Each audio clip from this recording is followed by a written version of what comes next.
The music sounds better with you. Love might bring us back together.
Good evening, 7:32 p.m. Thursday, April 30th, 2026.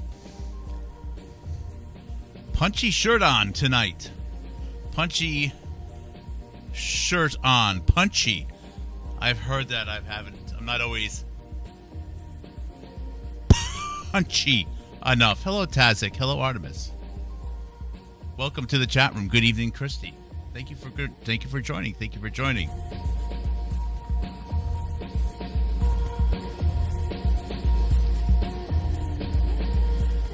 Classic old song here. Aphex Twin, Xtel.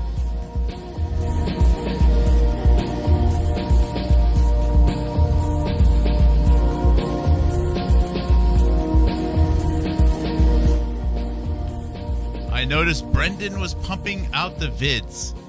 What videos is Brendan pumping out right now, Artemis?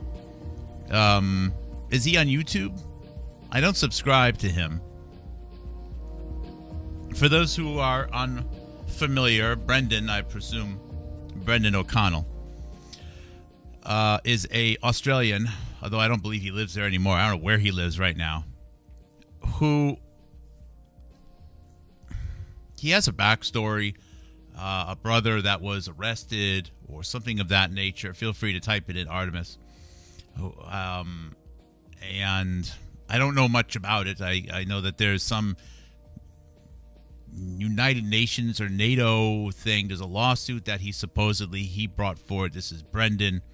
I guess there's some disagreement between Brendan and his siblings. I don't know if his brother maybe died or his sister died. And for the last, 8 years, 10 years, Brendan has been on who's probably about my age. I presume he's early 50s, somewhere between mid 40s to mid 50s.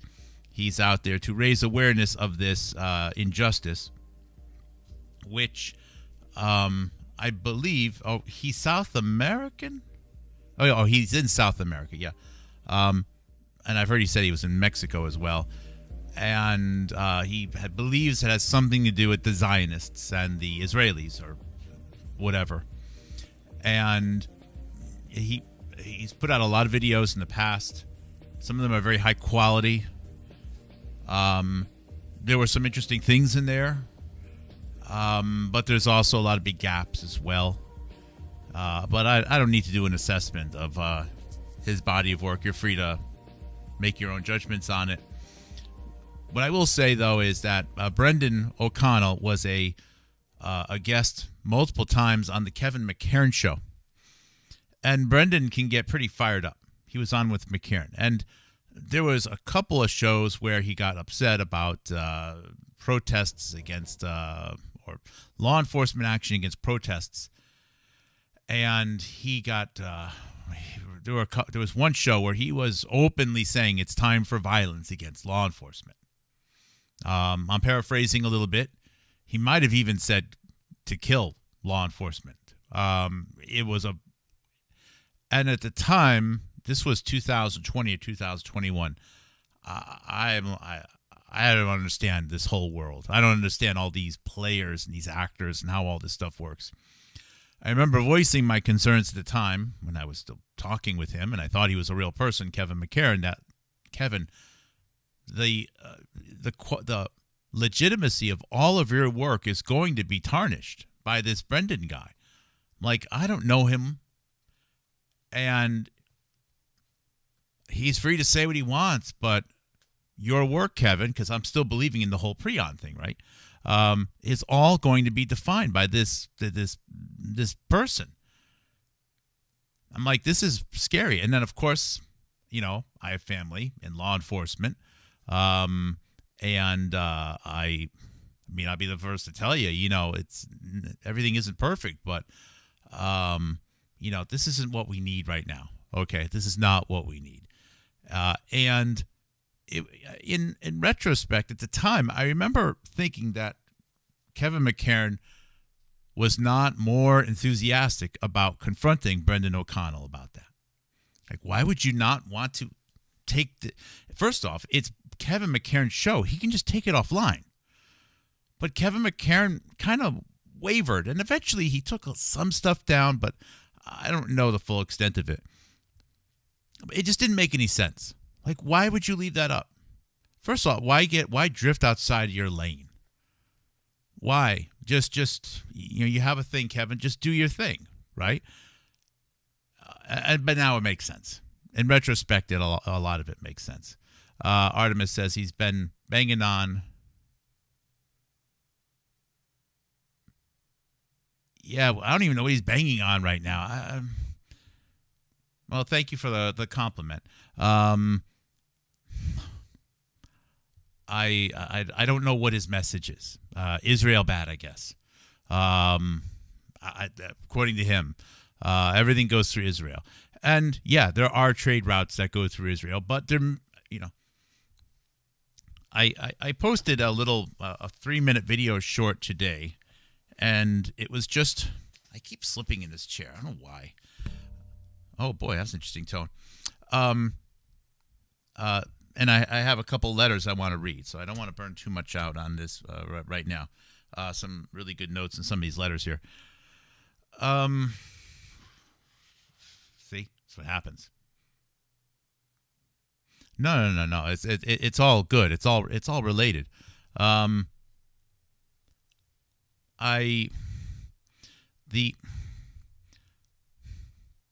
There's not many shows that I can watch where I believe that the people behind the camera are 100% vested and in refining their message and being truthful. In other words, they're not there just to relay and support a particular viewpoint. Okay. Now, it's not important to me if someone is right or wrong all the time.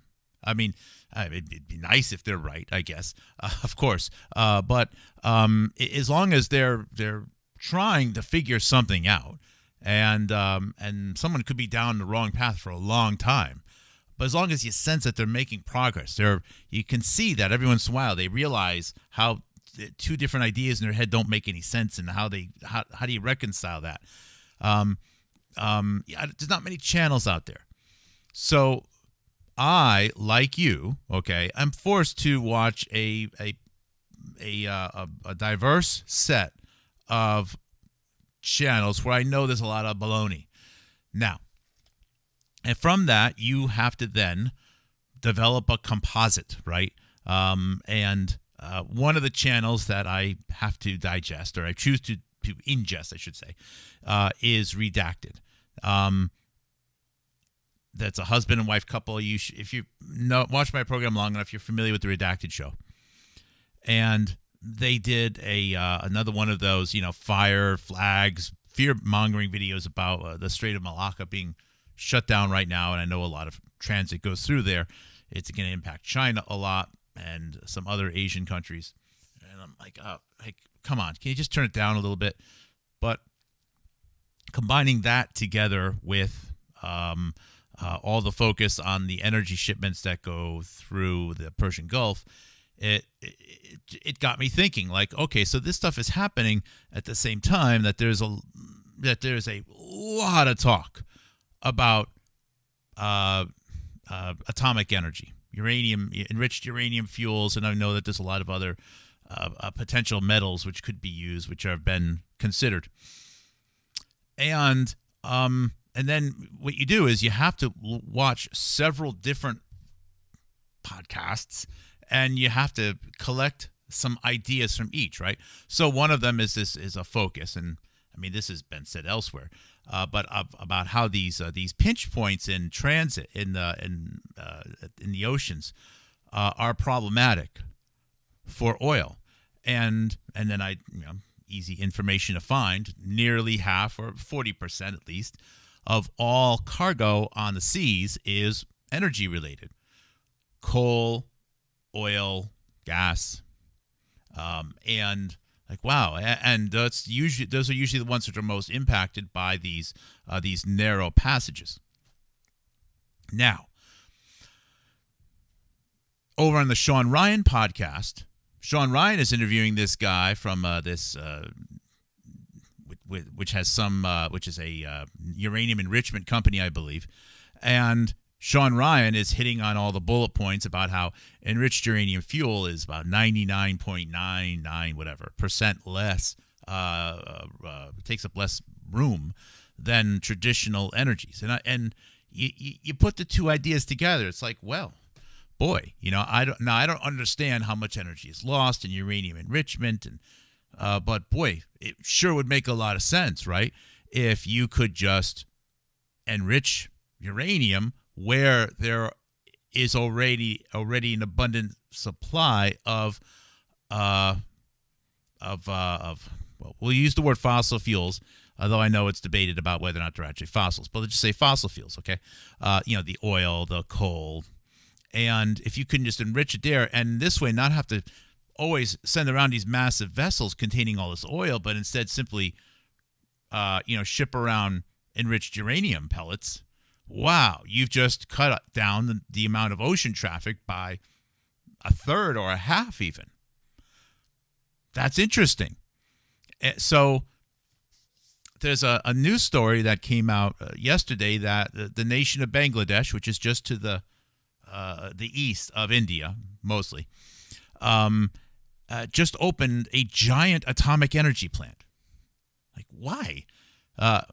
Okay, they need the energy, fine. But Bangladesh is poor. It just seems, is that really the best way to go?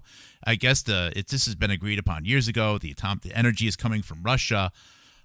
It's quite fascinating. And then the big focus, of course, of the Iran war is this constant talk, at least from Trump's perspective, Iran cannot have a nuke. I'm like, all right, so I don't believe in nukes. I think a lot of my audience don't.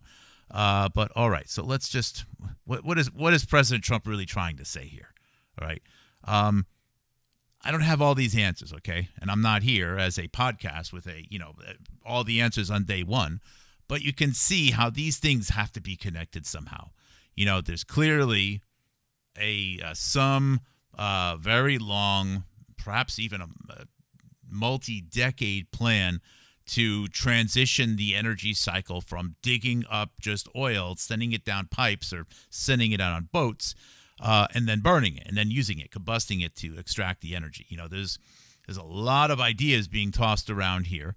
I know there's uranium enriched or not is not infinite on planet Earth. So it's not like this can just be assumed that there's just this endless supply of unenriched uranium to then enrich. But I think there's a lot of interesting things to read about. There's a lot of learning to do for you guys to figure out, for me to figure out, and it's available if you do this composite. Anyways, this goes back to, you mentioned freaking Brendan O'Connell. As these types of changes happen, as let's just say maybe there's over the next 10, 20, or 30 years, there's a huge adoption of instead of digging up oil and sending it out, maybe there is a large number of small point of extraction, some type of uranium enrichment or uranium enrichment alternative, so that you can then decentralize. You can then, with the small form reactors, we have decentralized enriched uranium consumption. Using it for data centers, but maybe you can also decentralize the uranium enrichment. And through things like this need to have these pipelines through Israel are going to greatly diminish. Which means this notion that there's the whole world kind of hinges upon being able to send the choo-choo train through Israel. That idea kind of goes away as you have the world more interconnected through online media. You have the world more interconnected through having distributed manufacturing, distributed decentralized energy extraction, energy consumption. This concept that Israel is just, you have to control Israel, it's the center of the world, I think it's going to kind of fade. Of course, it's a valuable piece of land now. It's not invaluable, but we're not stuck on camels anymore. So and there's bridges all over the place. This idea that Brendan has that the world's it's just Israel, and you have to figure out who Israel is, and everything's about Israel. I think it's going to be a little bit of a dated concept. No one will realize these things if the only thing people talk about is Israel. And that's one of the mistakes that Brendan makes. And a lot of the other people that Brendan promotes are all Israel focused. It's like, it's not that it's not important, but it's, you have this huge world. Look at the world map. Have you ever looked at a world map where the nation size are adjusted by population? You can't even find Israel. Anyways, I think you get the general idea. Hey, Pete, how you doing? Yeah, it is late. It is late. And Pete in the chat, I believe he's from Israel, and one of the reasons why I think Pete keeps coming back is because I'm not here to bash countries or to say we have to protect this country or that country. Not my speed. If everyone in the United States still wants to kill each other, well, it doesn't matter what's going on outside the United States. So, perhaps Pete finds it refreshing that I'm not here to say all America that the Christians need to die for Israel. Nor am I saying that it's the root of all the evil. I'm just so done with this nonsense. Okay. Yes, and the Punchy shirt on. You know who you are, sent this. Thank you so much. It's good to wear it. I've been weeks behind on some of these letters. So, a few people have written in letter notes, do not share. And I'm sorry if I've done that before. I enjoy, showing off a little bit. If you don't want anything shared, just say, please don't share. If you say don't share, sometimes I paraphrase a little bit. If you just don't want anything, that's fine. That's fine. This was a birthday card. Trying to cover up people's handwriting here. And you know who this one is. And this one is fun. This was Laura. And one thing that they did I thought was so cool, is they included, and I want to cover up their writing in here, they included a logic puzzle. Now, I've done one of these before. This one's a little bit different format, and they suggested that I try to create some logic puzzles based upon some of the information I have, and I love that idea, Laura. I love it. I've never made one from scratch. I don't know. Maybe there's some template. I wouldn't know how to take the information and then like reduce it. I'm sure I could figure it out. I'm sure there's a template for it. Obviously, there is. But that is such a fun idea. I've suggested before that the logic puzzles, grids, you can find them online. They're great exercises to train your logical analysis tools, so the subset within your brain, whatever that's called. That it's more people need to exercise those skills when doing analysis. There's very little of it out there right now, and I know everyone has these skills. It's not just me. So these skills are out there, anyways, I love that idea. Thank you, Laura. Thank you for the support, and you have a multitude of notes here. So let me go off from the beginning here. Let's see here. I'm actually go a little bit out of order here. Now, some stuff in here about Candace Owens. I've covered a lot. I've read up a lot about Candace Owens.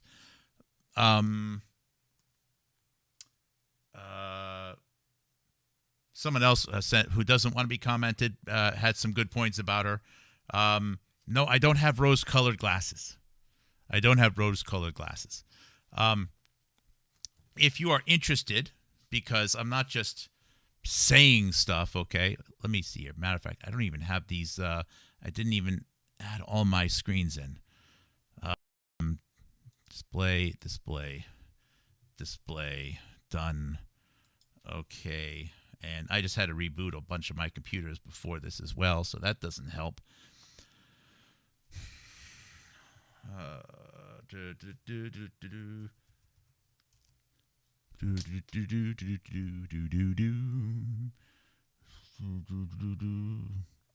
Oh, also, for those who are here, and are listening,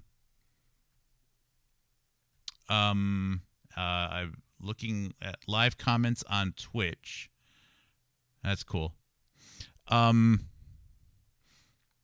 I would strongly recommend following a lot of non-standard accounts. If you're in the United States, this might be true if you're outside of the United States in a way also. But if you're within the United States, which I believe a lot of my audience is, and if you're not, it's probably because you're interested in how an analyst in America is trying to figure his way out of the paper bag too. I would recommend following channels that are outside of the U.S.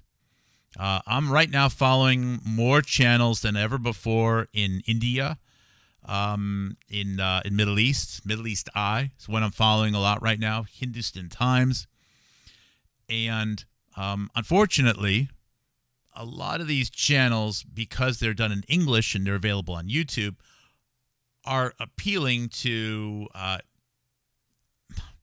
They're not 100% outside, but it's giving me some perspective on how nations outside the United States, okay, when you get outside of the Democrat fanboys and the Republican Trump fanboys, what do they think about what's going on? Now, I'm not saying that what they're saying is right. I don't know, but I think it would help a lot. It helps me a lot to hear other channels in other nations talk about the United States, okay? Because it's a little bit more analytical. There may be, a lot of looking down upon the United States, but I think there's also a lot of genuine trying to figure out, scratching their heads like, what the heck is going on over there? What the Uncle Sam is different every day. What is happening? And I think it will help you a lot. It helps me a lot avoid feeling hostile about different parts of the world. Not that, that's part of our nature, I guess, but seeing everyone in this boat, okay, on this planet, all all trying to figure out what's going on, will give you a more of a sense of peace, more of a sense of calm. You'll see how much we all have in common together. So I think it's good to follow outside news sources. The stuff within the United States right now is so horribly polarizing. Everything is fire and bombs and fear, and look, you're going to get that elsewhere also. But I think it's important right now to distribute who you're listening to, and I'll have a show like in the next week or two. I'll go through who I'm following right now on YouTube, and I'm certain it's not like the best list, but just to give you an idea, right?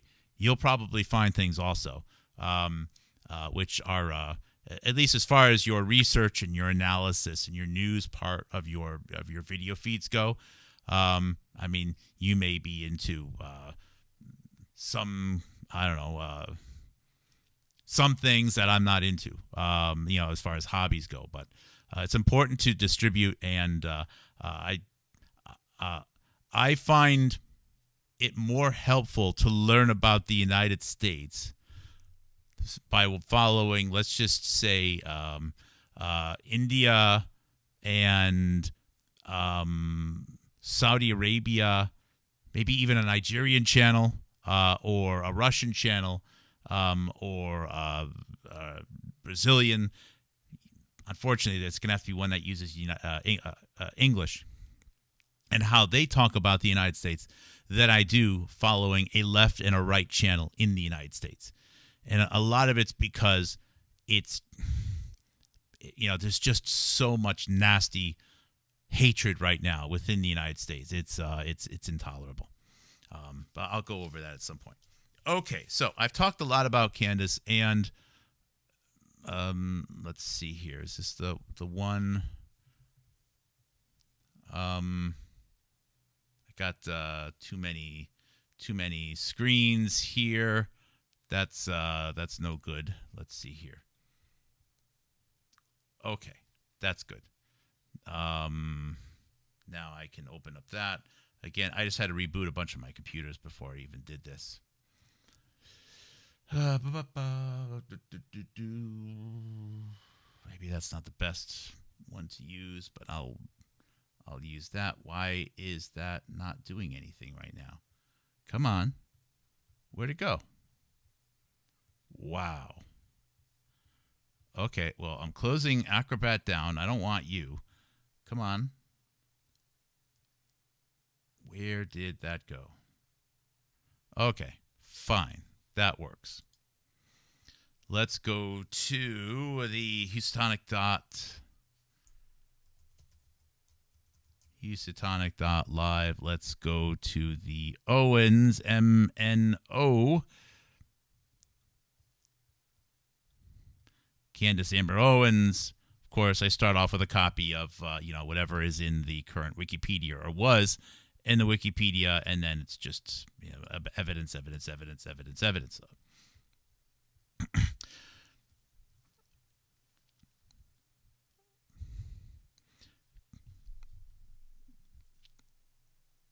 In the year 2015, Candace Owens, with another young woman who was about the same age, is still the same age, named Zoe Weiner, started a company together called Degree 180. And Candace Owens' path to winding up at that company is quite fascinating.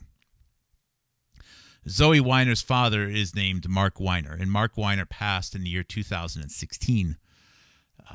Sadly, he was only 58, or I'm not sure he even made it to 60. Mark Weiner lived in his whole life. He was born and lived his whole life in Rhode Island. Mark Weiner was very close with the Clintons, and was the head of the Democratic Board of Governors Association, something like that, for multiple years.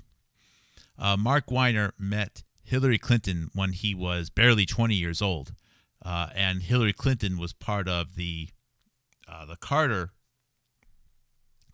President Carter campaign for president. out in the state of Indiana, I think.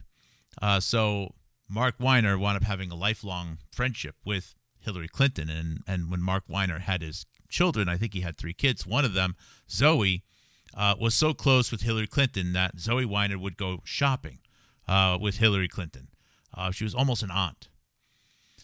Now, when Carter won the 1976 presidential election, Mark Weiner wound up getting a role in the Carter White House, where he was the head of scheduling or something for the chief of staff of the Carter White House, and he was only 23 years old. And during this time, Carter being a Democrat, he became a big part of the Democratic machine.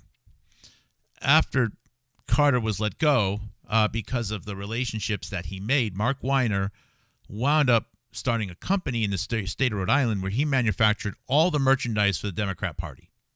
All Democrat merchandise for the Democrat Party, at least as far as DNC events goes, the Democratic National Committee, were manufactured by Mark Weiner. And he really wasn't even that old. And he also secured a monopoly for all the booths at all the DNC events. So, it's not that he was a billionaire, but he was doing quite well. And he became among the top donors to the Democrat Party, became a campaign fund bundler. Someone could describe that better than me, I'm sure. Again, I'm just going to be check right here, making sure that the machine is working.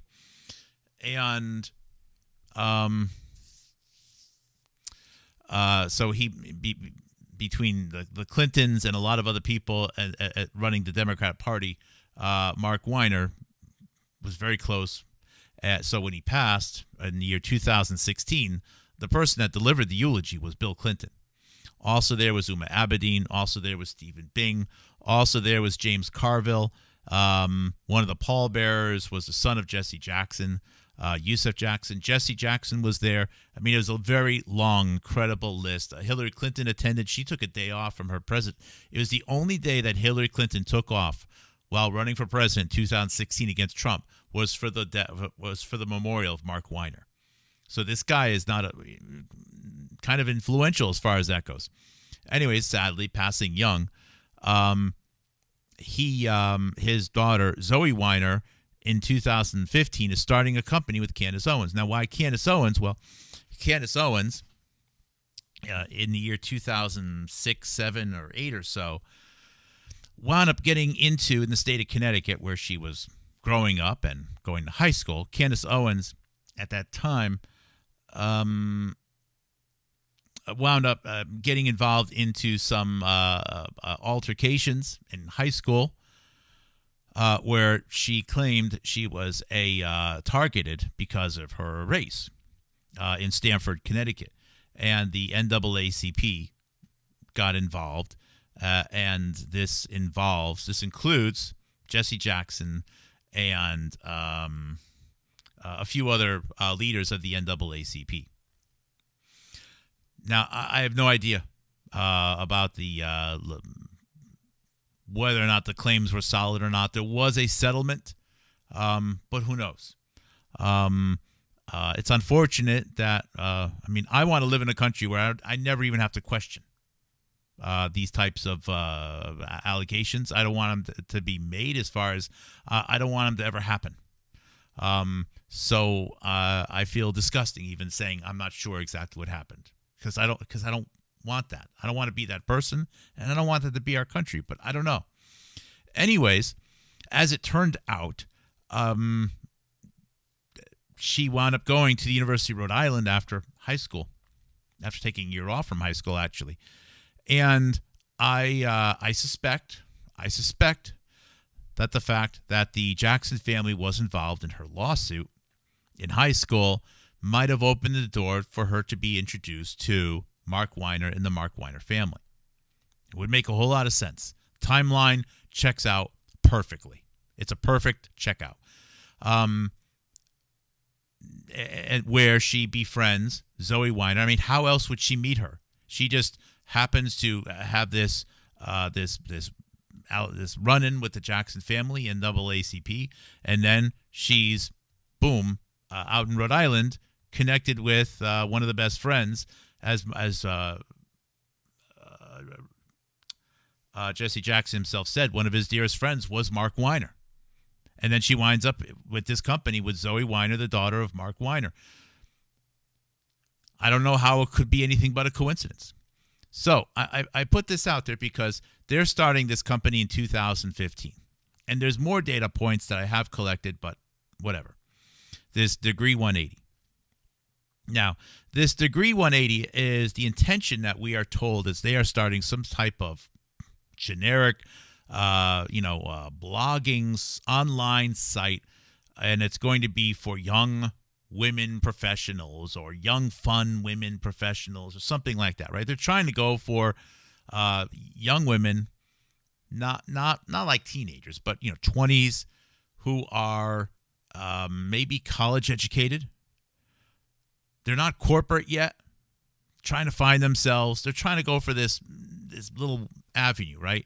And I don't know what the market of it is. Maybe they're just having fun, but whatever.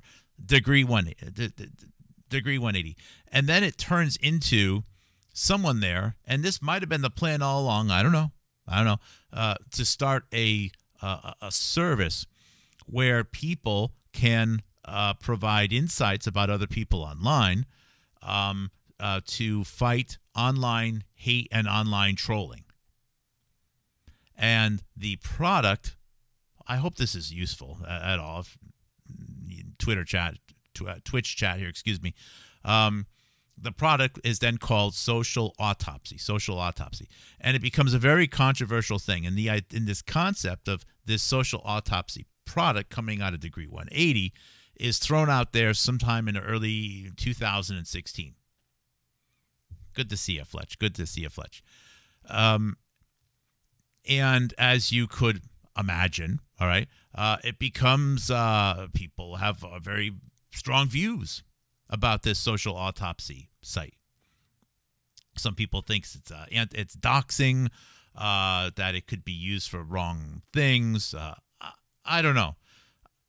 I don't know how I feel about it. I mean, in the natural, I believe that the internet should sort of model the natural world. And in the natural world, if you want to harass somebody, you got to go up to their face and harass them. You can't just anonymously harass people from a distance with no retribution to it, right? So, look, if you want to get someone's face, call them fat and be mean, say bad things about their family, you have to physically put yourself in that situation and put yourself in a vulnerable situation where that person can get mad and punch you in the face because they don't like what you're saying. So the online world is very different than the real world. I'm not saying I want full identity on the internet, but it's not unreasonable to make some attempt for the internet to sort of mirror how a real world communication would work. And I think the more people try to disconnect the two, the weirder it gets. So maybe I'm even sort of supporting the idea, but that's irrelevant, okay, my position on that. What matters is, as this idea comes out, Candace Owens makes a bunch of videos. She promotes herself as a co-founder of this Social Autopsy Degree 180 site and this service. And then what happens is you could see the Connecticut newspapers actually run a series of posts where they are promoting Candace Owens. This is in March of 2016 right now. Here you see her on the steps of the Stanford High School. It was kind of a big deal in Connecticut, I guess. I don't know. I mean, I've been living in Massachusetts now for so long. I didn't hear about it, of course. All right. And, of course, this is from when she's in high school, 2006, 2007. That's a much younger Candace Owens that you see there. And she's Connecticut newspapers, Candace Owens. She's creating a site to tackle bullying. All right. I don't think it's her idea. I don't mean to diss her for this, but I just don't think it's her idea. She's been hired or is a part of the face for the product. fine. Okay, I get it. That's how the world works. Now, then she starts this Kickstarter campaign on April 1st, 2016, for this social autopsy degree 180. And somehow there is, or I should say, there's on another part of the internet, there's a bunch of video gamers who, for whatever reason, and you can read the posts, see this as a problem. All right. Now, there's a whole story, a backstory called Gamergate involving video gamers, and there was some, there was a relationship, and someone was cheating, and somebody said some bullying things online. I don't know. I don't really want to figure it out. I'm happy to go to the grave not knowing all the details about this stuff. But there's a lot of people around the Gamergate thing, real or not.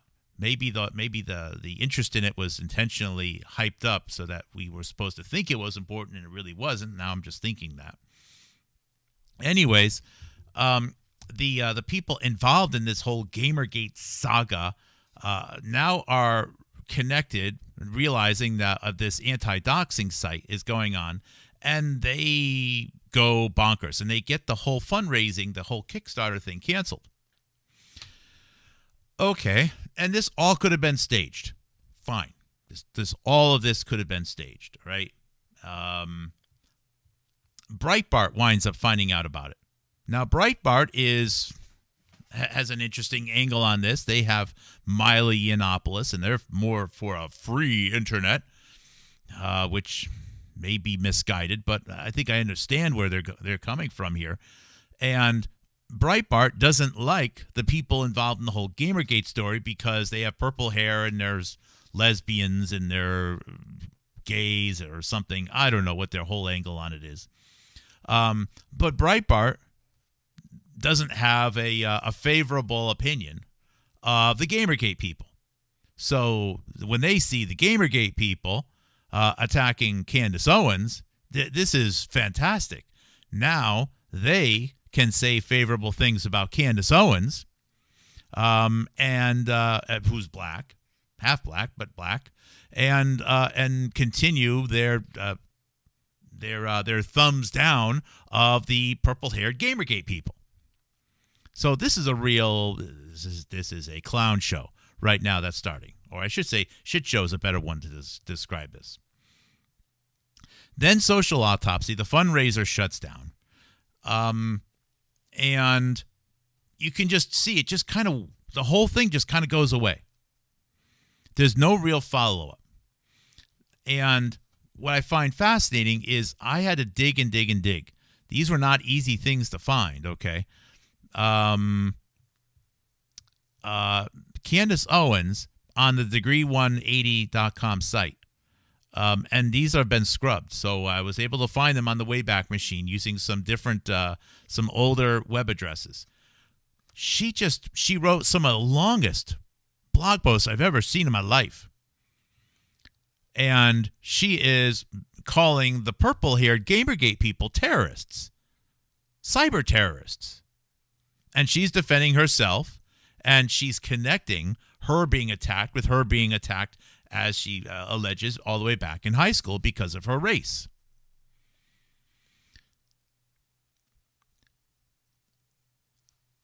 These get a little bit of traction, and the only reason I found these is because some of the old web addresses were buried in Breitbart articles. Other than that, Degree 180 is offline. So they were very hard to find, and I had to spend a lot of time trying to get as many of the pictures from them as I could, but they're restored right now because now I have copies of them in my own archive. And then you wonder, well, who's really the victim here? You have the Gamergate people saying that they're the progressive victims. Candace is saying she's the victim. It's a real mess. And Candace Owens, at this point, after this saga, she winds up getting one speaking opportunity. She goes into this very interesting phase in her career where she sort of disappears for a while, for 3 months. And these are all the blog posts and the Breitbart stuff that I was able to capture. 3 months, 4 months.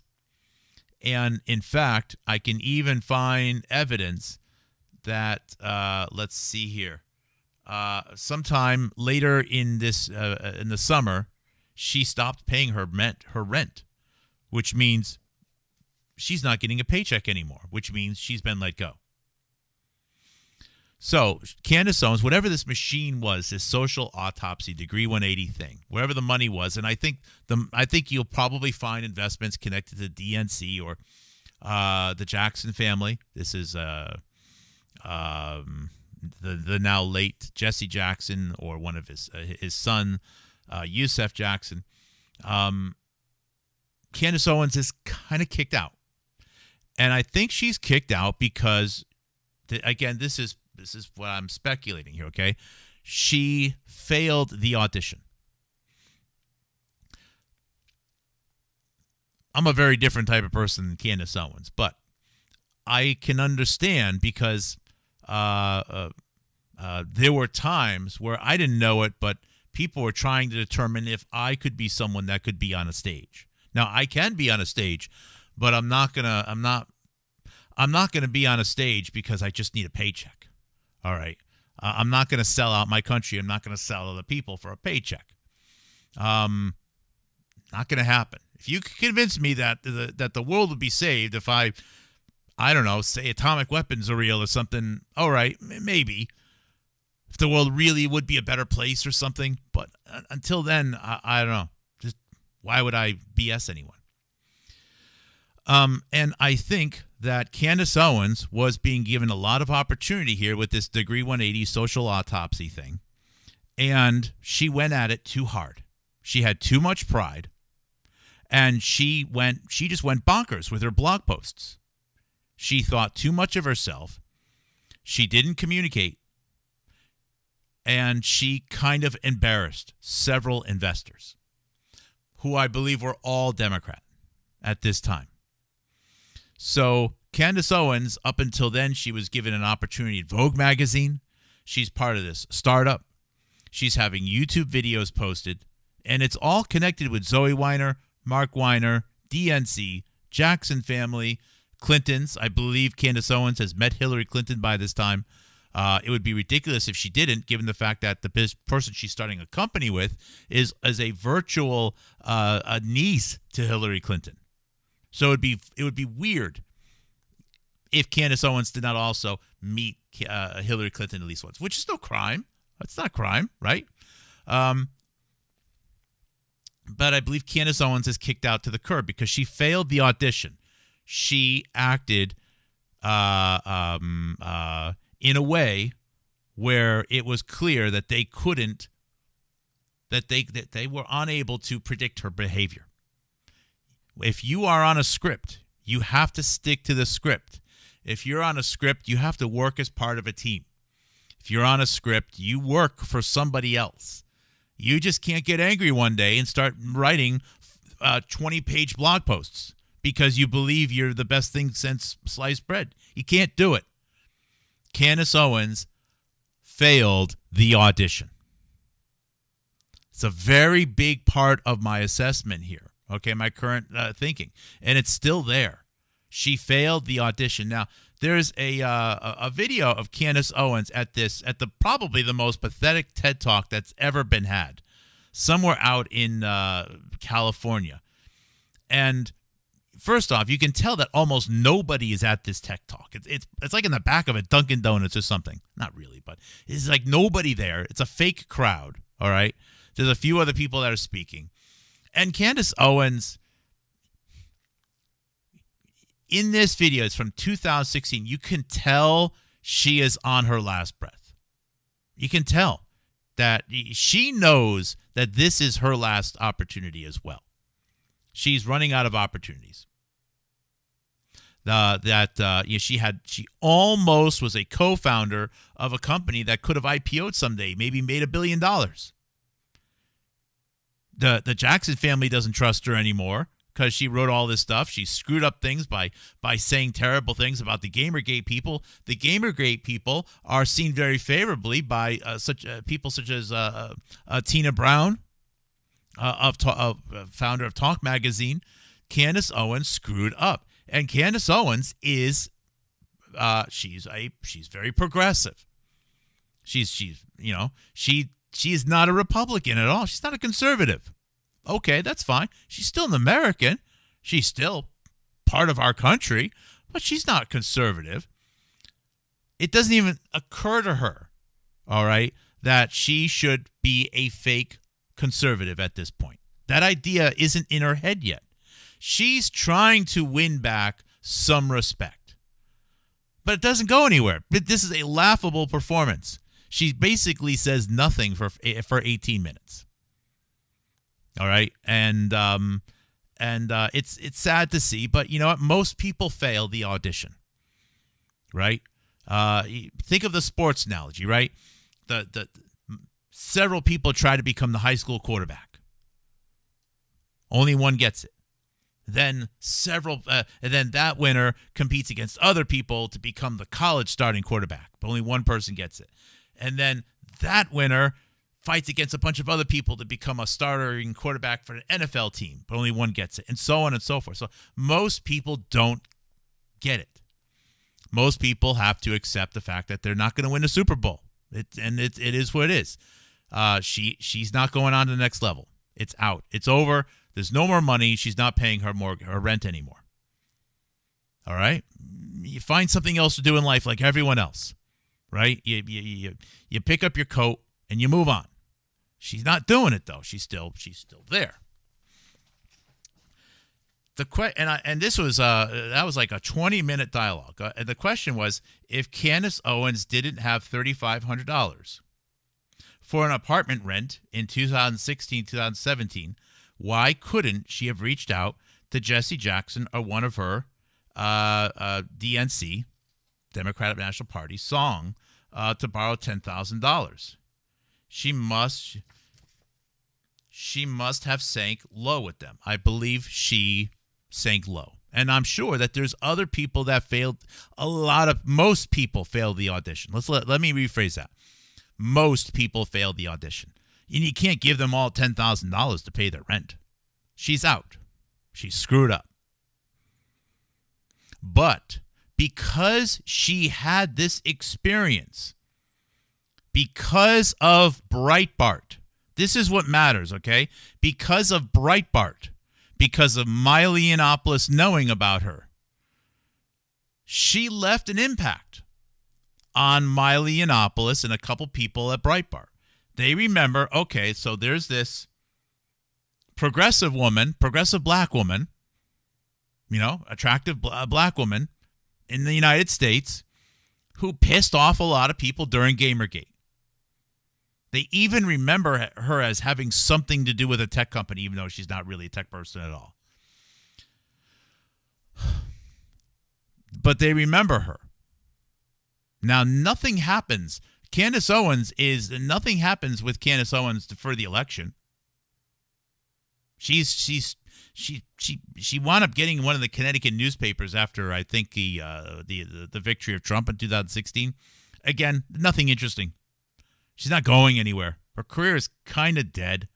I think she's probably even moving back in with her mom at this point.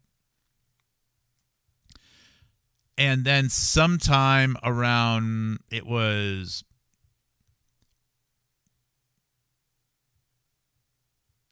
May of 2017. She appears on this New Life Doors Open radio program, which I believe is a Christian program with a Reverend Williams. I have no idea what they talked about. I can't find the program. I've looked for it, but I can find the metadata that suggests it happened. So May 2017. So from then, she basically has like another 5 months, nothing happening.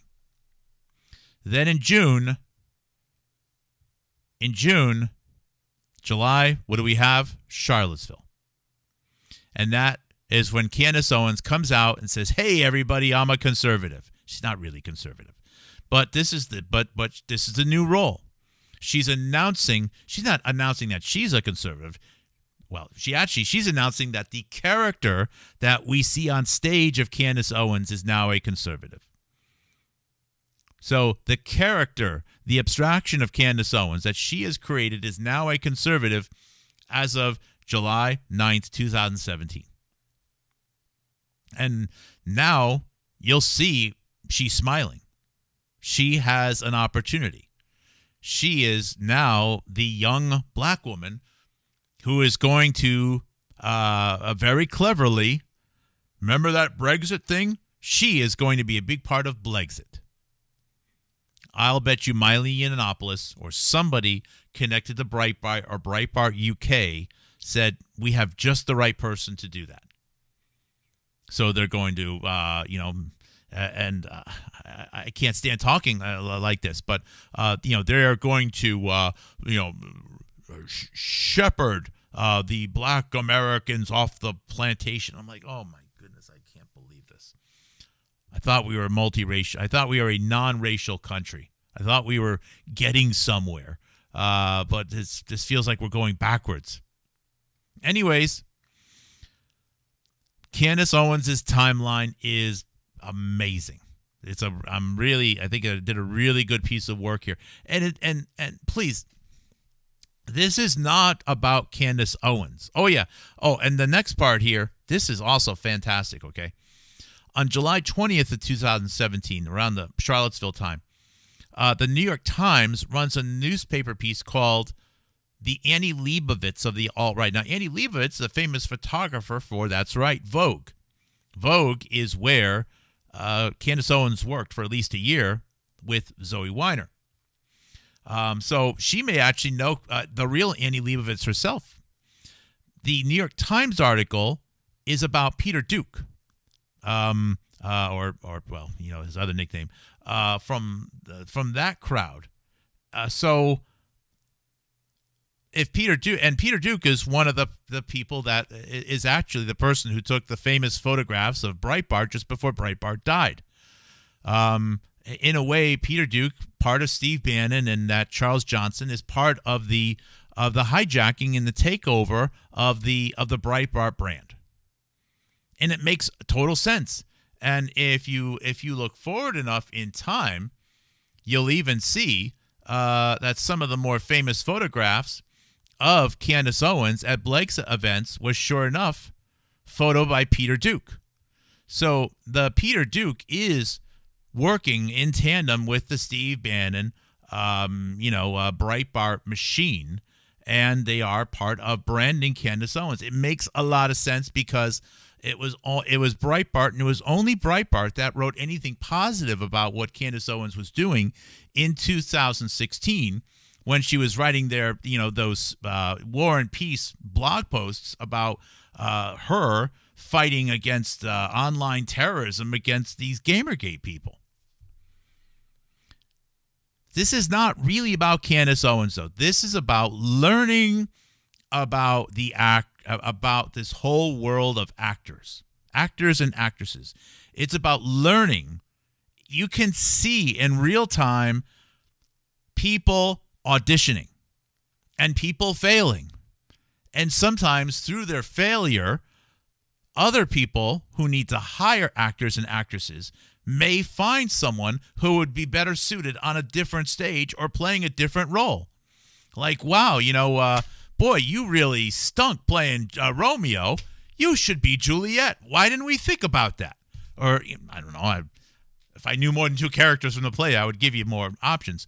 But you know what I'm trying to say, though, right? Play a different role. She failed playing one role. Now let's have her play another role.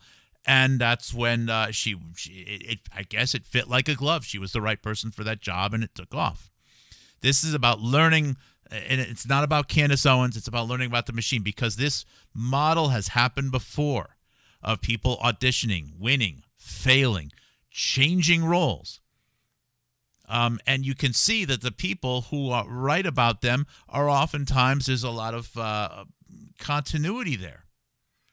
So you can see how this machine works, and it's very fascinating. A lot of insights about the machine of the stage can be gained by having an open mind about Candace Owens. Some have suggested that Candace Owens has always been an Obama operator or something. Well, I mean, I can't disprove it, but the data does not really line up well with that.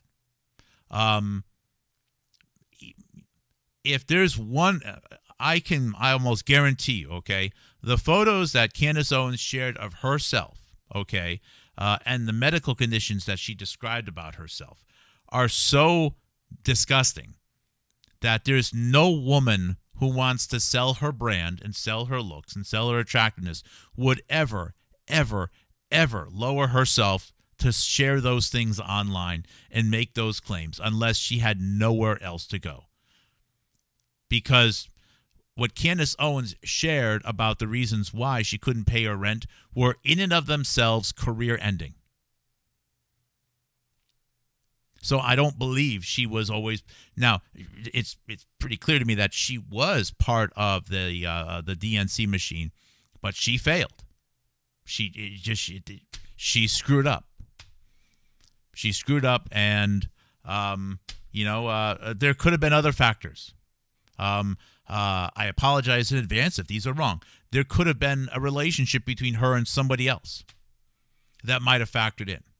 Maybe she had an affair with somebody else, and then you have a whole personal dynamic to deal with.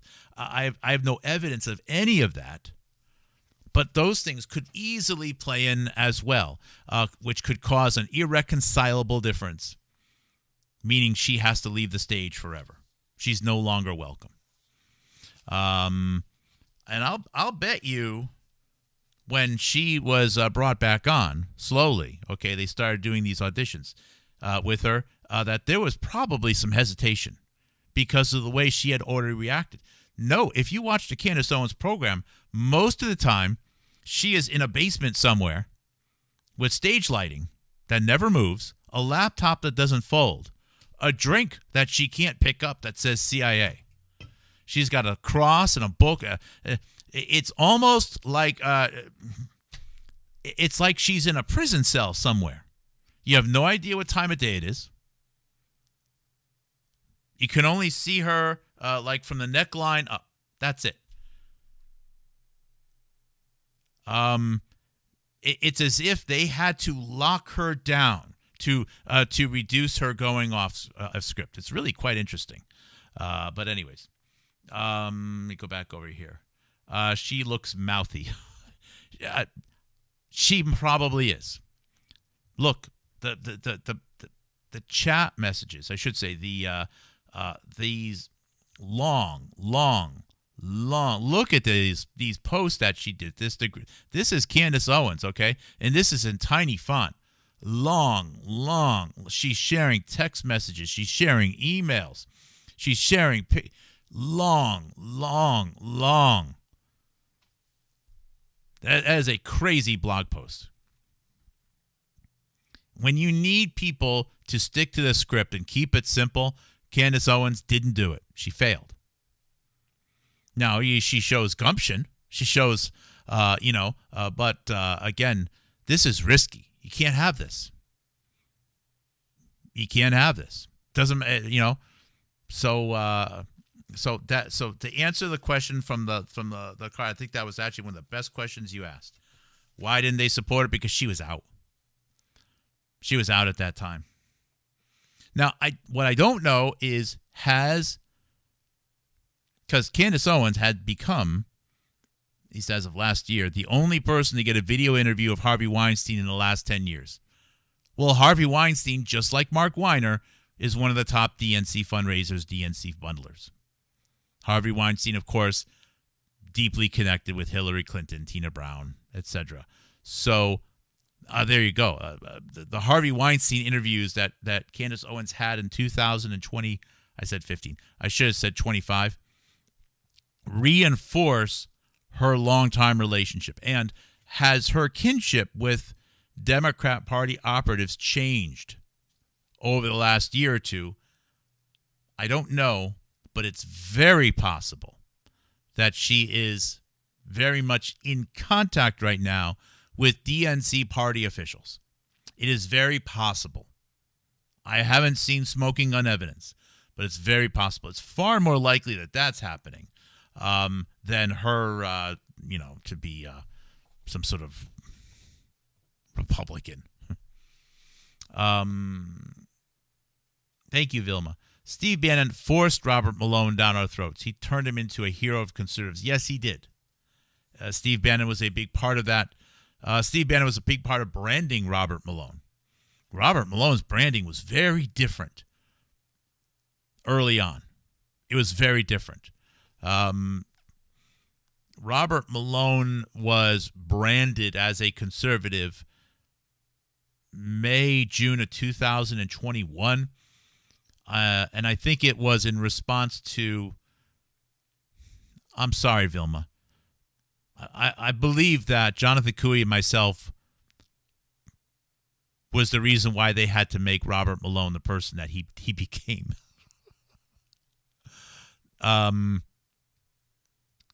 You could tell there was Robert Malone was pushed out everywhere. They worked on his beard, more horses and, more horses, more flags. And even the many people who I had known or was one level removed from was now suddenly talking to Robert Malone. So that was, I think, a part about, narrative influence, narrative recapture. I think it's partially my fault. It's partially Jonathan Cooey's fault. Maybe more Jonathan Cooey's fault. I mean, we'll never know. But Robert Malone's messaging in 2020 did not align with the messaging. Well, let's put it this way, okay? The phrase mRNA, the 4 letters, mRNA. We were told Robert Malone was the inventor of mRNA vaccines. The phrase mRNA did not appear on Robert Malone's resume at all until June of 2021. So the inventor of mRNA vaccines, Robert Malone, until June of 2021, did not have the phrase mRNA vaccine. The mRNA was not on his resume until June of 2021. If the plan from the first day of COVID was for Robert Malone to come out as the inventor of mRNA vaccines, why was Robert Malone's resume on January 2020 not clear in stating that he was the inventor of mRNA vaccines? He didn't update. He forgot it. He missed that one? No, it's because Robert Malone, just like Candace Owens, Robert Malone had to be reinvented. And wow, sometimes, I love this stuff. This is the stuff I love. So, Robert Malone, see here. Someone says, you know what, Robert Malone, this thing with you as just some vaccine guy that's pushing a product that's going to be made in India, and you used to work with, Sina Bavari and this Iranian dude. This is not a good role for you. Robert Malone, you need to be the inventor of mRNA vaccines, all right? And you need to convince people that you are a farmer. You're tearing feathers off your emus. You're riding your horses. You're a farmer. We need to show a picture of you building a barn, and running around town, finding American flags that have fallen off the flag posts onto the ground. You're picking them up because you're restless at night thinking about flags and how much you love America. So they recreated Robert Malone. They put him in a new character. Think about whatever your favorite movie is. He was I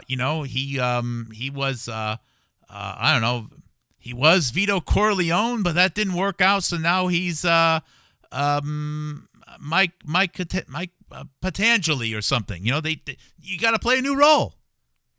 You suck at what you were doing. We don't need that. Candace Owens was meant to be this young, cool, a black woman who, was going to be part of this tech company, somewhat progressive, but also a little bit clean, right? Kind of fun. They had a role for her. She failed. And they changed the character that she needed to play. It's still Candace Owens. There is a real person named Candace Owens. But then there is the projection of herself, right? It's just like there is a real Donald Trump. There is a real person named Donald Trump. And Trump plays a version of himself. Trump is a master at this. He's learned it a long time ago. When you watch WWF wrestling, excellent example. Whether it's Hulk Hogan or Ted Bundy or Bobby Valentine or Macho Man Randy Savage. They're real people. But then there's the stage person. And the people that do it really well are so good that they actually sort of make fun of themselves. They parody themselves, which is beautiful. And they do it really good in wrestling, which is why it makes so much money. Robert Malone was reinvented a little bit. There's still a Robert Malone, but then there's the Robert Malone, riding the horse, saving the flags, inventing mRNA vaccines, working with Sasha Latapova and RFK Jr. and saying, wokeism is bad. But that's not a real person. That's a version of himself that he's playing. Just like Candace Owens is playing a version of something. But it's not really her. But there is a real her. Maybe that's one of the differences. I don't know. Ian Carroll with first a hit on TikTok GameStop short video. Yeah, Ian Carroll did the video shorts. I think that's what you're referring to, Shimmer. I might have seen a few of them. They were well done. And algorithms like video shorts. They tend to, because it's easier to watch the full thing. And if someone watches a full video short, it's seen as a good video short. So you can make a 15-second video short and, wow, the algorithm thinks, wow, people watched the whole thing. Must be great. So it gets promoted. So there's a real Ian Carroll, but then there's this Ian Carroll guy who has all the answers and has had all the answers since day one. Why is he even doing research? You can't. How is it possible to have all the answers on day one, but consider yourself a researcher? Why can't people see the contradiction there? I don't agree with what Ian Carroll says, but if you could tell he was thinking, right, and evolving, that would be different. But he doesn't. Ian Carroll shows up, and it's, hey everyone, Israel sucks. It's all Mossad, and they eat babies. And like 10 years later, hey everyone, Israel sucks. It's all Mossad. They eat babies. Like, what have you been doing for 10 years? 10 years later, it's the same answer. No evolution at all. How is that possible? It's the biggest red flag right now on any channel. No, it's not if people are wrong. It's just that they don't change what they're saying. It's the worst possible thing that someone could say is that they've been right for 20 years. But they still do research. Well, why? But you just, all day long, you just keep saying, I'm right, I'm right, I'm right. What are you doing? You should look at your old stuff and go, well, at least I was well-intended, but boy, was I wrong. That's okay. Recently, he told Tony Lyons of Maha to not mention his name with mRNA anymore. No kidding. That is very, very interesting. That is, I would like to see that one. Can you message that one over to me, Vilma? Fletch says, I can buy the Candace Sherpa narrative. Is that the main plan to push mRNA for everything? I don't know, Fletch. I don't know. Um, I do suspect that there is a desire to have genetic medicine be far more widespread, whether it's DNA or mRNA or I don't know. I think that's a big part of the future planning right now, whether it's injected or ingested. I don't know. You see, there's a lot of talk about what's that? The GLP-1 blockers. The diet medicine. And there's going to be reasons for this because, well, one is because it's really hard to get stuff inside people's bodies through the digestive, through ingestion. Your gut biome wants to tear things apart. It's not like if there's a beneficial enzyme, you can't just eat it because your gut biome wants to break it all down, and it's going to, if anything gets into the body, it might be different. And who knows what the phages that go into the body are going to tell the body to do with whatever goes into the body. So, and having identical, hormones, whatever, injected into all the same people can also be problematic because people tend to make proteins with some reflection of their own genetics, their own euphenics. I know I'm not pronouncing that well enough, but the world of genetic medicine is definitely, I think, here for a long time, and it could be a great thing. It's not that we're taking any particular stance on this stuff, but it's highlighting that Robert Malone, for whatever he did or didn't do, the phrase mRNA was just not on his 2017 resume, which is the resume he used up until March or April of 2021. The phrase was not on that. How is it possible that he could be the real inventor of mRNA medicine or vaccines, whatever you want to call it, right? And the phrase mRNA was not on his resume until he needed, like Candace. Candace became the sassy black conservative female. Robert Malone became the wokeism is bad. And now I love America and I can't ride enough horses or get on enough podcasts. Inventor of mRNA medicine. How is it possible he forgot to put mRNA on his vaccine? It is a perfect example of how someone had to change their backstory and sort of become a new character based upon the demand of the system. And as a criminal, well, I don't think it's very ethical. I don't understand what the technical crime would be, but he didn't invent it.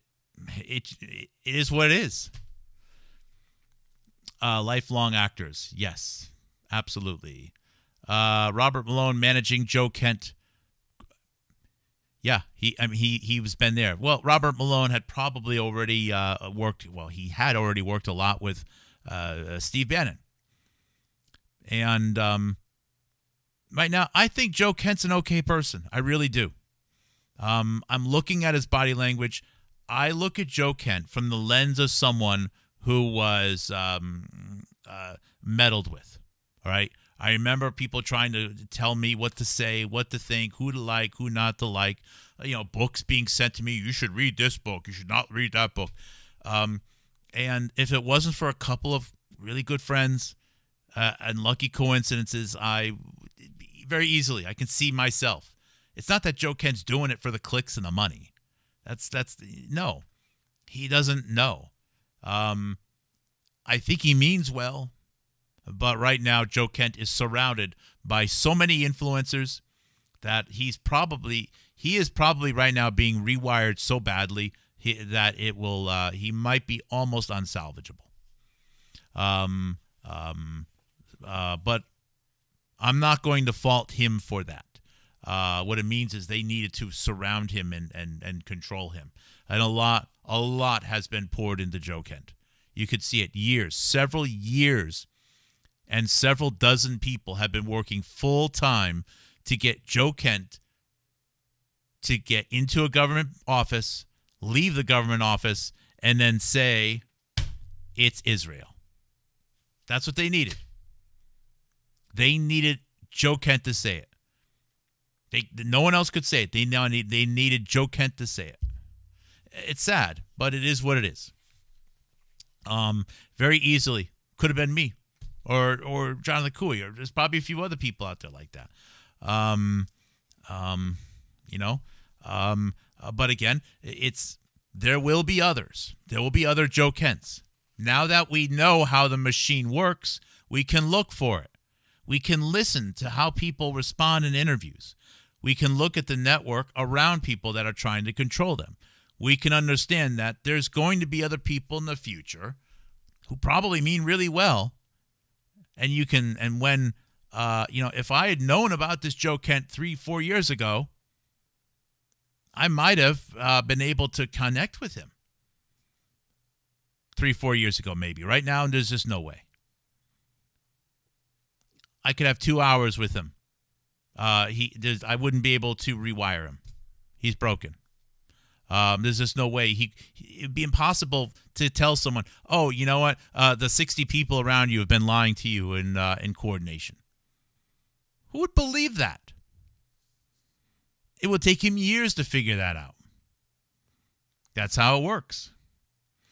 Schimmer asked a fantastic question. What's with? I have no. If anyone could tell me what's with Thomas Massie, let me know, because I have no idea. I have no idea what's up with Thomas Massie. No idea.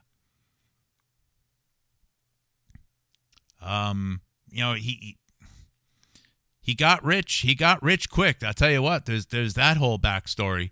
His wife dies, and I don't know. I do not understand Tom Massie at all. The company around him is not good. I don't know what to make out of him. He doesn't seem to be selling himself out quite as easily as, let's just say, a Marjorie Taylor Greene. But I don't know. I can't figure Thomas Massie out. It's almost too sad to think about. What do you guys say? He went off the deep end after his wife died. Possible. I know he's remarried. He's brought 5 beautiful kids into the world. He has a lot of values I like. I can't figure him out. And what else I'll say? One more thing, just one more message I'll throw out there. And I'll read one more question here. I do not. This whole reaction to this Trump shooting has been it's very disappointing. It's very disappointing. And I know there's disagreement about, is it real? Was it fake? Was it staged? Why do we have a country where we have staged shootings? If it was real, I don't care if he's a Democrat. He's still an American. Why are other people in my country feeling that they need to shoot people? I don't care. And oh my God, Erica Kirk, major thumbs down, Erica Kirk. This whole, it's the Democrats. I'm like, oh, this is great. That's exactly what we need, Mrs. Kirk. What? Oh.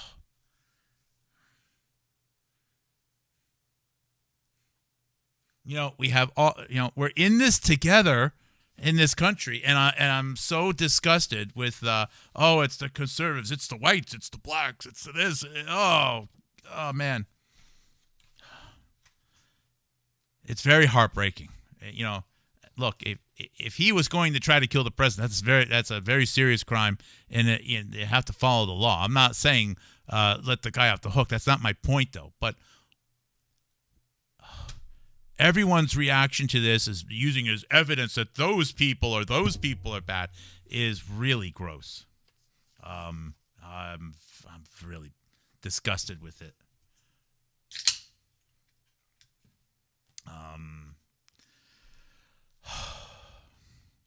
I noticed a dramatic shift in Massey's politics after his wife died. And Christy makes a great point. People change. When you have a loss of someone that important to you, yeah, you're going to reevaluate a lot of things for better or for worse in life. So, but I don't know. I don't know. And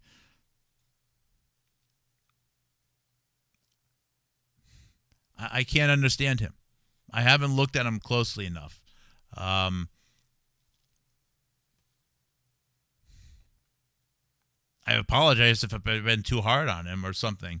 But if you don't have, if I don't have anything to add, why should I add anything?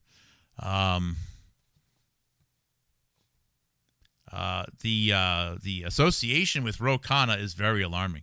Oh yeah, by the way, new mayor candidate. She's running as an independent for Washington D.C. An Indian woman, 31-year-old Indian woman, who was born in India, is now running for mayor of D.C. She got 2,000 signatures, which she won't win. But how much lower are we going to make the bar for winning an office in the United States? Look, there's 700,000 people live in Washington, D.C. Many of the people living in Washington, D.C., which is a majority black, were born there. There's got to be some candidates. Really? We need someone that was born in New Delhi and has barely worked 2 years in the workforce after her degree to save Washington, D.C.?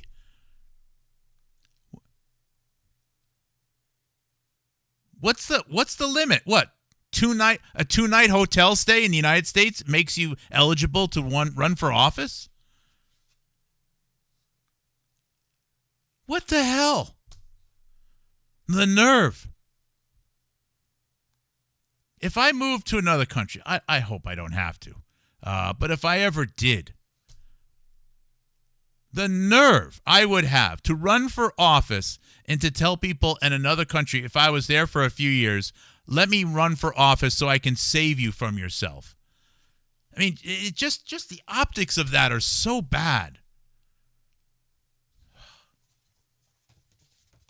Frustrates me. It's funny, too. It's like, real 31. 31? Are you kidding me? Let's see here. Some other good comments in here. Where did you get your idea to buy the Talk and Radar magazine? I don't know where I got the idea from. Okay. So now that he's been doing some videos lately, I'll give him credit for this. Dan Cohen, who is going through his own thing right now,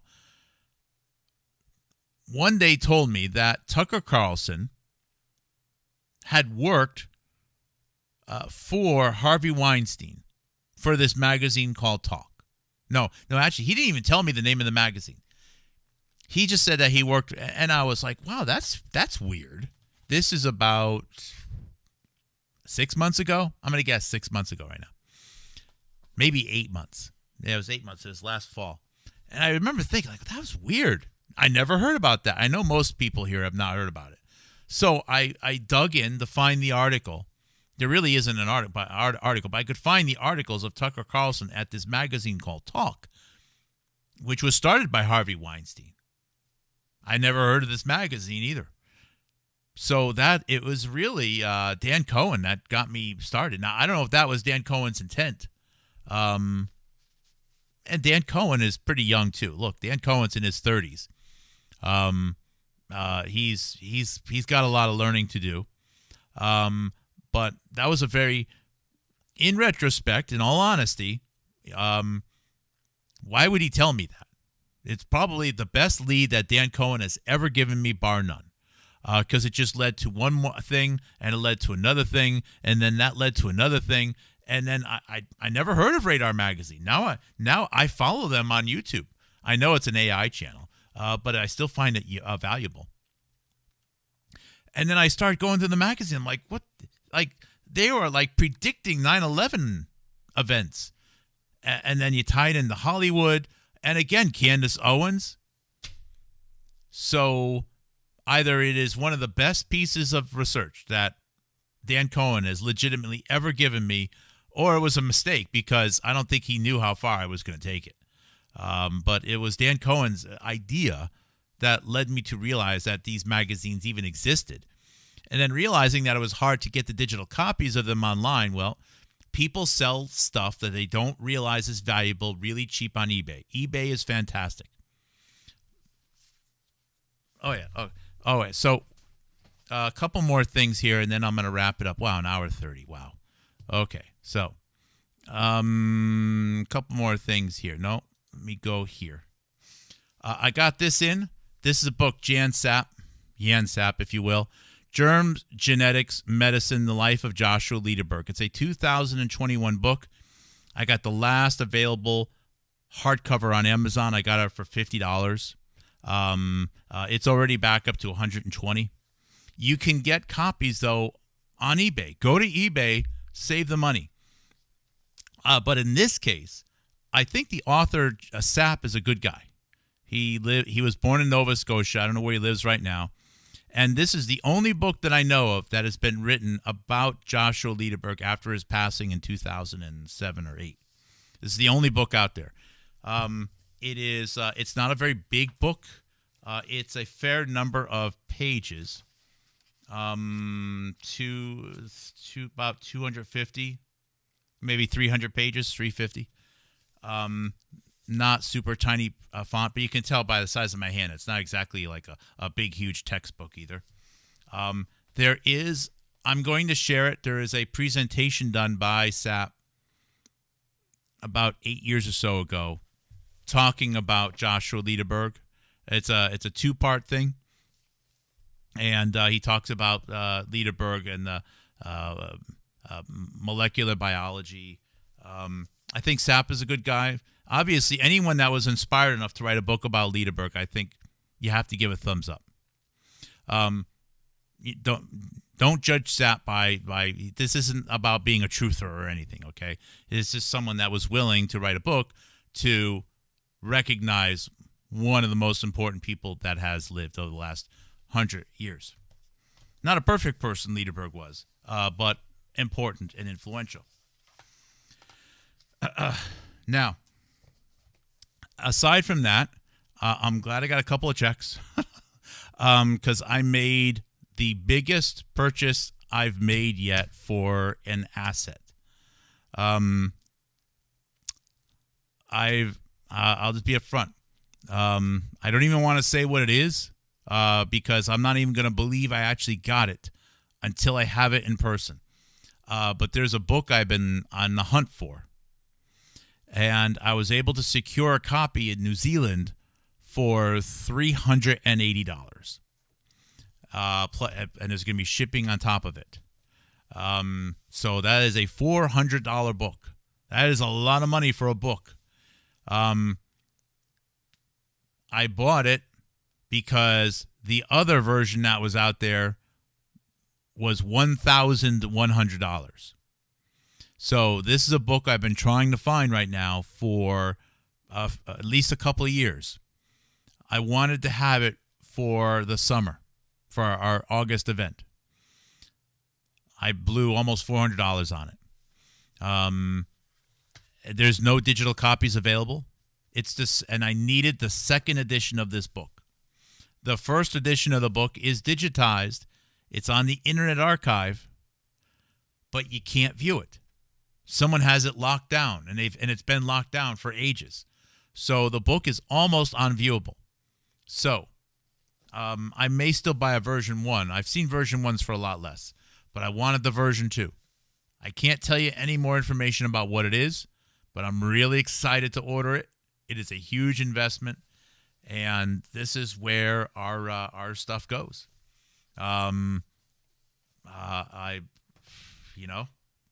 It's I don't know what else to say. If I could have paid $20 for it, I would have. I've been looking on eBay twice a day now for a year, trying to find a more available, a cheaper version of it. Of course, this means that there'll be someone will sell a $20 copy next week. Now that as soon as the day I get it, I know it. But if I didn't make the investment, it probably never would have come up for sale anyways. So I can't wait to share that one with you. Because I appreciate the work that Jan Sapp did on this book. I may scan it in, but I will not share this book online. I want people that have worked hard to write books that are receiving very, like maybe Jonathan Cooey may write a book or Joe Marshall. I'm not going to undermine their efforts. They're going to sell so few copies as it is. But I might read this. I don't know. But I'll share more about that tomorrow. The metadata of Kevin's story is crazy. Which one? Kevin Ingram? Oh, yeah. Oh, my goodness. The Kevin Ingram story is amazing. That's an amazing story. Go through my archive. Find my old videos on Kevin Ingram. It's amazing. I couldn't believe it. The very first Talk magazine. Oh, by the way, Tina Brown was just at the White House. I just got sent a bunch of photos. Tina Brown was just at the White House. The main editor of Talk magazine was just at the White House. So it's not like she's some unheard of person. She was running events, the Women of the World event that had, matter of fact, Gamergate people were there. Hillary Clinton and so on, in India just in 2016. It's unbelievable. Of course, Harvey Weinstein's daughter is named India, which is a beautiful name, I have to say. But anyways, do I got photos? Let's see. I'm going to try to open up one, but I don't want to show phone numbers. You know what? Oh, what the heck? Given the fact that I could just probably type in Tina Brown at House. Images.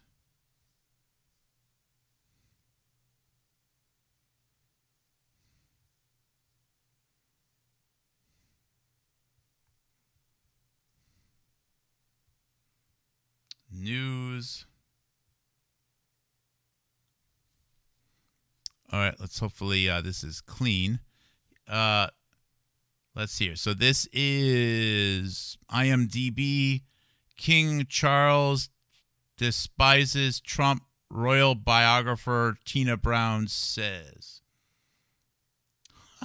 This isn't a photo. So Tina Brown was also the biographer of of Princess Diana.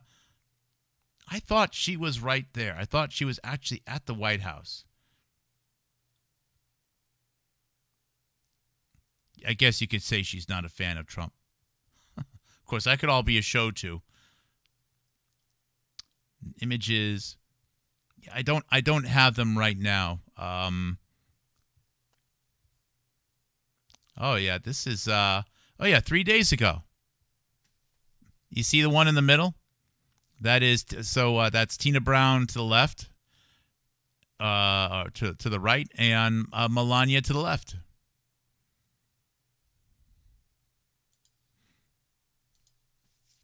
Now, of course, people are posing with Melania every day. But when I say Tina Brown, this isn't someone that is inconsequential. Oh, fun fact. I'll actually play a little bit of music here just to help scoop me along here. Let me see here.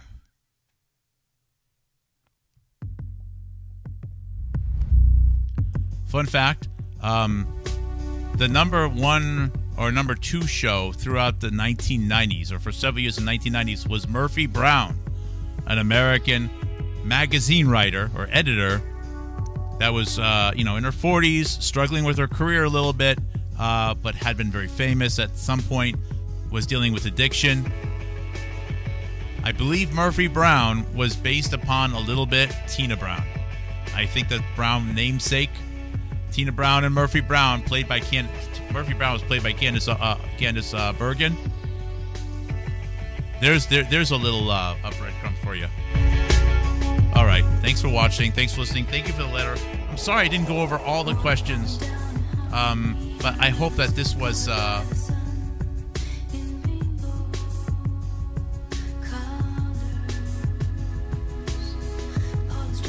Yeah, I'll address the question about Meghan Markle tomorrow.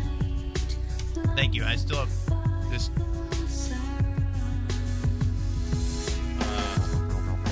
A couple more I need to go over. I'll do those tomorrow. I love you guys very much. And I'll see you in the morning. Maybe.